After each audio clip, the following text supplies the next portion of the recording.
नमस्कार, राष्ट्रपोस्ट से मैं पवन केसवानी। छत्तीसगढ़ की राजनीति में चुनाव से पहले कई घटनाक्रम सामने आने वाले हैं।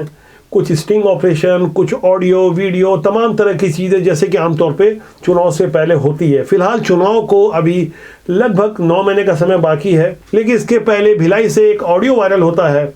भारतीय जनता युवा मोर्चा के जिला अध्यक्ष अमित मिश्रा अपने साथी किसी युवा नेता से बेहद तीखे शब्दों में गाली गलौज करते हुए सुनाई दे रहे हैं और कुछ ऐसी गहरी बातें कर रहे हैं जो पार्टी के अंदर खाने सार्वजनिक रूप से नहीं कही जाती, लेकिन जो बातें होती है गुटबाजी को लेकर कि किसने किसको बनाया, कैसे हालात हैं। एक तस्वीर मैं आपको दिखाऊंगा, एक आवाज़ सुनाऊंगा, जिसे सुनने और समझने के बाद आपको कुछ यकीन होगा कि जो चीज़ें दिखती है वो दरअसल वैसी होती नहीं है। वो गालियों वाला ऑडियो तेजी से यूं तो सोशल मीडिया में उपलब्ध है, वायरल हो रहा है। चंद सेकंड में आप कुछ बातें सुनिए, उसके बाद मैं वीडियो के कुछ अगले भाग में जाऊंगा। आगे के भाग में कुछ और गहरी बातें हैं। आप ऑडियो की इन पंक्तियों को सुनिए, फिर उसके बाद सिलसिलेवार ढंग से अमित मिश्रा और जीवन गुप्ता दोनों की बातों को भी सुनाऊंगा। अमित मिश्रा का एक ऑडियो वायरल हो रहा है जिसमें वो कथित रूप से गाली गलौज देते हुए सुनाई दे रहे हैं। जिस पार्टी के लिए कहा जाता है कि चाल चरित्र और चेहरा एकदम अलग होगा, सुचिता की बात की जाती है, वहाँ जब अश्लील गालियाँ आती है तो जाहिर तौर पर हमारी जवाबदारी बढ़ जाती है। हमने कोशिश की कि ग्राउंड रिपोर्टिंग करें और समझने की कोशिश करें कि आखिर पूरे छत्तीसगढ़ में जो नियुक्तियाँ हो रही है, जिस मर्यादा की बात हो रही है, उस पर क्या सच्चाई है कि क्या गालियाँ आपने दी। अमित जी मेरे साथ हैं। अमित जी, आप अपना पक्ष रखेंगे, बताएंगे कि हुआ क्या था। जी, कल रात मुझे मीडिया के साथियों द्वारा पता चला कि कोई ऑडियो वायरल हो रहा है। वो ऑडियो मैं देर रात खाना भोजन के बाद वो ऑडियो को सुना, देखा और अचंभित रह गया कि यह ऑडियो मेरा कैसे हो सकता है। सबसे पहली बात, उसमें आप सब देखेंगे कि उसमें एडिटेड है। दूसरी बात, मुझे जानने वाले हमारे सामाजिक क्षेत्र से, राजनीतिक क्षेत्र से या पत्रकारिता जगत से जो भी लोग मुझे जानते होंगे, मेरे व्यवहार को जानते होंगे, किसी भी व्यक्ति का व्यवहार छिपता नहीं है, देर सवेर सामने आ जाता है। मेरे ये संस्कार नहीं है, ना मेरी ये कोई शैली है, ना आवश्यकता है कि मुझे गाली देनी पड़े। जहाँ तक मैं समझ रहा हूँ, आपकी आवाज़ जो मुझे सुनाई आ रही है और जो मैंने कई बार उस मैंने ऑडियो को सुना, आवाज़ तो आप ही की। क्या आप अपनी आवाज़ से इनकार कर रहे हैं? मैं खुद अचंभित हूँ। वो आवाज़ मेरी आवाज़ जैसे बिल्कुल लग रही है। मैं आपकी बात को नकार नहीं रहा हूँ, आवाज़ मुझे मेरी आवाज़ जैसा लग रही है। आधुनिक युग में संभव है कि आज एडिटिंग के द्वारा या कहीं ना कहीं किसी सॉफ्टवेयर के द्वारा। आप क्या कहना चाह रहे हैं कि बिल्कुल आपकी आवाज़ है ही नहीं, या बीच में कुछ गाली गलौज से कुछ प्लांट किया गया? जैसे कि क्या है, कुछ विषय रखते वक्त पहली बात तो ऑडियो मेरा नहीं है। दूसरी बात, अगर आप उसमें स्वयं भी सुन रहे होंगे, देखे होंगे कि कहीं ना कहीं उसमें अनावश्यक रूप से भी गाली गलौज का उल्लेख है। पूरी लाइन में जहां आवश्यकता नहीं है वहां भी गाली का उल्लेख है। तो कहीं ना कहीं ये बड़े षड्यंत्र है, राजनीतिक रूप से मेरे प्रति षड्यंत्र किया जा रहा है। उसमें कहीं ना कहीं हमारी पार्टी के अपने लोग भी हो सकते हैं, जिसमें कि अच्छाई बुरे सभी लोग होते हैं, और कहीं ना कहीं विपक्ष पार्टियों का भी अपना एक तरीका है, क्योंकि उनको ईडी का छापा पड़ा है। कांग्रेस के लोग भी सम्मिलित हो सकते हैं, उनके गुप्तचर भी सम्मिलित हो सकते हैं। बहुत बड़ी बात की आपने कि आपके अपने लोग भी कुछ शामिल हो सकते हैं। भिलाई ज़िले में इन दिनों जिस तरह के हालात हैं, भिलाई ज़िले में पहले सरोज पांडे गुट का कब्जा था और बदले हुए हालात में अभी ब्रिजेश बिचपुरिया और भारतीय जनता पार्टी के ऐसे पुराने ज़मीनी कार्यकर्ता नज़र आ रहे हैं। अमित मिश्रा की पृष्ठभूमि अखिल भारतीय विद्यार्थी परिषद से रही है, सामान्य परिवार से आते हैं। तकनीकी पक्ष के बाद आता है विधिक पक्ष। आप क्या थाने में इसकी रिपोर्ट कर रहे हैं या शिकायत कर रहे हैं? क्या कहना है आपका इस बारे में? बिल्कुल, मैं अपना पक्ष रखूंगा। अपने पार्टी के वरिष्ठ नेताओं से चर्चा करने के बाद अगर मुझे आवश्यकता पड़ेगी तो मैं थाने में एफआईआर भी कराऊंगा। जरूरत पड़ेगी तो जांच की मांग भी करूंगा, और आवश्यकता पड़ी तो मानहानि का दावा भी करूंगा। आपको जरूरत नहीं लग रही कि थाने में रिपोर्ट होनी भी चाहिए? नहीं, बिल्कुल होनी चाहिए। आप कह रहे हैं करके कि जरूरत पड़ेगी तो? नहीं, मैं अपने वरिष्ठ नेताओं से चर्चा के उपरांत ही आगे कदम उठाऊंगा, और जो आवश्यकता पड़ेगी वो करूंगा। अपने पक्ष को रखने का पूरा प्रयास करूंगा मैं। अमित मिश्रा से जब हमारी बात हुई तो आप जैसा कि देख पा रहे होंगे, वो बहुत तनाव में थे, कहना कुछ चाह रहे थे ऐसा लग रहा था, और कह कुछ रहे हैं। कैमरे के सामने जो कुछ उनको कहना था उन्होंने कह दिया, लेकिन भाषा की मर्यादा के बीच वे बोलते बोलते कहीं कुछ रुक गए। हमने भी पड़ताल की कि वास्तव में घटनाक्रम क्या था, और उस ऑडियो में कुछ और ऐसी बातें सुनाई दे रही है जिसमें साफ तौर पर किसी कांग्रेस के नेता के साथ फोटो खिंचवाने और उसके जन्मदिन में शामिल होने की बात हुई। तब हमने यहाँ पड़ताल की तो पाया कि बीती 16 फरवरी को ही अमित मिश्रा जो जिला अध्यक्ष हैं, उन्होंने सोशल मीडिया प्रभारी के दायित्व से जीवन गुप्ता को पदमुक्त किया था, और 16 फरवरी के बाद 19 फरवरी को भिलाई के कांग्रेस के विधायक देवेंद्र यादव का जन्मदिन था। तो हमने अपनी पड़ताल को आगे बढ़ाया तो देखा कि सोशल मीडिया में जीवन गुप्ता की फेसबुक वॉल में ये तस्वीर नजर आई, जिसमें आप साफ तौर पर देख सकते हैं कि भारतीय जनता पार्टी के ये जिम्मेदार नेता कांग्रेस के विधायक के साथ नजर आ रहे थे। उसके बाद उस ऑडियो में कही गई बात कुछ ज्यादा स्पष्ट हुई। अब हमारा यहाँ से अगला पड़ाव था जीवन गुप्ता से बातचीत का। जीवन गुप्ता का ऑडियो 22 फरवरी को वायरल होता है। मैं ये बात जब कर रहा हूँ तो आज 23 फरवरी यानी वी ऑडियो के वायरल होने के अगले ही दिन मैं इस विश्लेषण के माध्यम से राजनीति की कुछ नई तस्वीर दिखाने जा रहा हूँ। भारतीय जनता युवा मोर्चा भिलाई के जिला अध्यक्ष अमित मिश्रा के साथ जिस युवक का नाम आ रहा था वो है जीवन गुप्ता। जीवन गुप्ता इस वक्त मेरे साथ हैं। भिलाई का 18 नंबर रोड नेताजी सुभाष चौक मुझे इस गली में मिले हैं। ये केसरिया बाना पहने हैं, जाहिर तौर से भारतीय जनता पार्टी से जुड़े और एक विचारधारा से जुड़े होंगे। आप क्या भारतीय जनता युवा मोर्चा किसी दायित्व में हैं आप? जी, किस दायित्व में आप? मैं सोशल मीडिया प्रभारी में नियुक्त किया गया था, जी, जो अभी वर्तमान में हूँ नहीं, मैं हूँ नहीं मतलब हटा दिया गया। अच्छा, मैं उस मुद्दे पे बाद में आऊँगा। पहले आप मुझे बताएंगे कि आखिर हुआ क्या था जो ये ऑडियो वायरल हुआ, इसकी सच्चाई क्या है? सच्चाई यही है सर कि मेरे को हर वक्त प्रताड़ित किया जा रहा था कि ये मत करो, यहाँ मत जाओ, यहाँ ये मत जाओ, हमारे राकेश भैया के यहाँ मत जाओ, प्रेम पांडे जी के यहाँ मत जाओ। ये बार बार प्रताड़ित, जो मैं बोलूँगा वही होगा। और मेरा प्रदेश से ज़्यादा मेरा बॉस बैठा हुआ है, वो उनके रहते हुए मेरा कुछ नहीं होगा। आप मेरी बात मानो और जो मैं बोलूँगा वही करना आप। तो ये ऑडियो आप ही ने वायरल किया था? ऑडियो नहीं पता कि कौन वायरल किया है। आवाज़ आपकी है? आवाज़ मेरी है, जानकारी। उस ऑडियो की सच्चाई के बारे में आपका क्या कहना है? आप पुष्टि कर दें कि वो ऑडियो सही है? हाँ, ऑडियो सही है। ऑडियो सही है। जो गाली गलौज दी जा रही है वो भी सही है? वो भी पूरा सही है, परफेक्ट है। अच्छा, ये गाली गलौज किस परिपेक्ष में दी जा रही थी?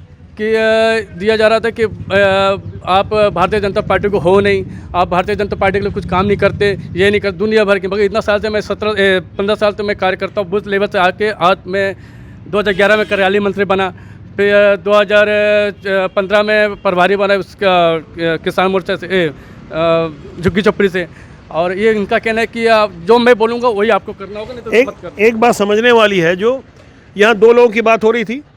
अमित मिश्रा का कहना है कि मैंने गाली दी नहीं और वो ऑडियो भी मेरा नहीं है, कुछ बनाया हुआ है। आपका कहना है करके कि वो ऑडियो सही है, आवाज़ भी उन्हीं की थी और आपकी आवाज़ है? हाँ, मेरी आवाज़ है, उनकी। तो आप कह रहे हैं वायरल नहीं किया। दो लोगों के बीच में आके समझने की बात है कि आखिर तीसरा पक्ष कौन होगा जो ये मतलब वायरल कर सकता है? ये मुझे नहीं मालूम, ये आपको नहीं मालूम।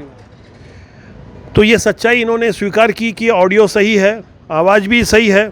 कुछ और भी लोग थे युवा मोर्चा के जुड़े हुए कि आप अभी हाल में ही देवेंद्र यादव जो यहाँ के विधायक है कांग्रेस के, उनके जन्मदिन के समारोह में गए थे। उनकी कुछ फ़ोटो भी हमारे पास आई है और आप भारतीय जनता पार्टी के जिम्मेदार कार्यकर्ता हैं या उनको आपत्ति थी क्या, ऐसा कुछ विषय? उसके बाद ये ऑडियो का वायरल होना, दोनों घटना को जोड़ के अगर कुछ लोग देख रहे हैं तो आपका क्या कहना है इस बारे में? मेरा ये कहना है कि भारतीय जनता पार्टी और कांग्रेस में विचारधारा की लड़ाई है और देवेंद्र यादव से भाई जैसा है और उनके लिए मैं जाता हूँ। उनका बर्थडे थे, सब चले गए और सब जाते हैं वहाँ। आपने भिलाई की इन दोनों युवा भाजपाई नेताओं की बातों को सुना। अब ऑडियो की तरफ मैं आ रहा हूँ। कुछ पंक्तियाँ जो बेहद आपत्तिजनक थी, गालियाँ थी, हमने उन्हें बीप कर दिया है। लेकिन कुछ और बातें हैं जो मैं आपसे साझा कर रहा हूँ। इसके बाद मैं छत्तीसगढ़ की राजनीति, खासकर भारतीय जनता पार्टी की दशा और दिशा पर आऊँगा। इसे लेकर आगे अब क्या एक्शन होगा वो तो भारतीय जनता पार्टी के रणनीतिकार समझेंगे। फिलहाल आप ऑडियो की इन पंक्तियों पर भी गौर करें, उसके बाद कुछ टेक्निकल और व्यवहारिक पक्ष को हम गौर करेंगे। आपके लिए किसान मोर्चे का मंडल उपाध्यक्ष बहुत बड़ा पद था, क्योंकि किसान उपाध्यक्ष ठीक था, मंडल ठीक था, मंडल ठीक। सोशल मीडिया मैं आपकी राजनीतिक समझ से वाकिफ हो गया कि आपकी राजनीतिक समझ कितनी है। इसी बात जीवन जब जिला कार्यकारिणी सदस्य तो शरद सिंह ने बनाया था। शरद सिंह नहीं बनाया था, सोशल मीडिया का बहुत बड़ा। एक मिनट, शरद सिंह नहीं बनाया था। आप राकेश पांडे के पास जाते हो ना, तो यहाँ पकड़ के पूछना कि मेरा नाम किसने दिया था। उसको मैं अभी जीवन दास गुप्ता, एक मिनट, जो मैं अभी तक निवारण नहीं किया। इतना त्रुटि चलती है, इतना। आपका नाम राकेश पांडे, मैं रोक रहा हूँ क्या? नहीं दी जीवन, मत पूछना। खुलेआम जाओ, दरियल से पूछना कौन दिया था मेरा नाम। ये बंदा बैठा है, ये बंदा बैठा है, ठीक है। आज अगर इस भिलाई में अगर कोई भड़का रहा है ना जीवन, उस मां की औकात नहीं कि उसको पद डाले। मैं नाम नहीं ले रहा हूं। ये सोचना 500 नाम में से मैं 30 नाम निकाला था। कितने नाम में? तुम अकेले नहीं हो और तुम बहुत बड़े पार्टी के निष्ठावान कार्यकर्ता भी नहीं हो। आज सच्चाई सुन लेना मेरी बात। मैं अपने घर में बात नहीं बोल रहा, मैं कहीं और बैठ के बोलना चाहता था। आप पार्टी के निष्ठावान होते तो आप कांग्रेस, मेरे भी संबंध है, लेकिन क्या मैं उसको अपने सर पर बैठा फोटो खिंचवाऊंगा? बीजेपी कार्यकर्ता अपने आचरण की वजह से दिखना चाहिए। उनके यहाँ हैप्पी बर्थडे में लाइव वीडियो चलाते हुए नहीं दिखना चाहिए। कुछ लोग कार्यकर्ता की बात कर रहा हूँ, तुम्हारी बात कर रहा हूँ। क्या कर सकता हूँ या क्या कर रहा हूँ ये बड़ी बात नहीं कहता।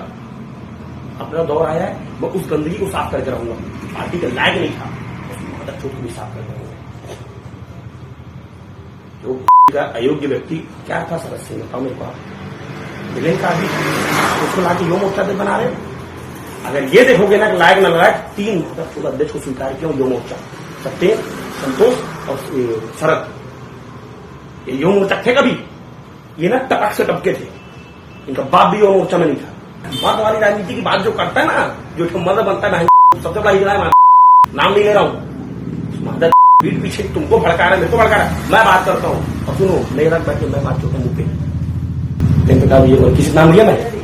यदि आप इस ऑडियो की टाइमिंग पर गौर करें तो जब 16 फरवरी को जीवन गुप्ता को पदमुक्त किया गया, 19 तारीख को उनकी कुछ तस्वीर आती है कांग्रेस के विधायक देवेंद्र यादव के साथ। उसके बाद जैसा कि सभी को मालूम होगा, ईडी की छापेमारी होती है। ऐसी तमाम बातें जो अमित मिश्रा भी हमारे सामने कह रहे थे और कुछ बातें जो जीवन गुप्ता भी कहते कहते रुक गए। यहाँ समझने वाली बात यह है कि लगातार हम जिस पक्ष को समझने की कोशिश कर रहे थे, वहाँ भारतीय जनता पार्टी के नेता, बड़े नेता कैमरे के सामने आकर कुछ बोले।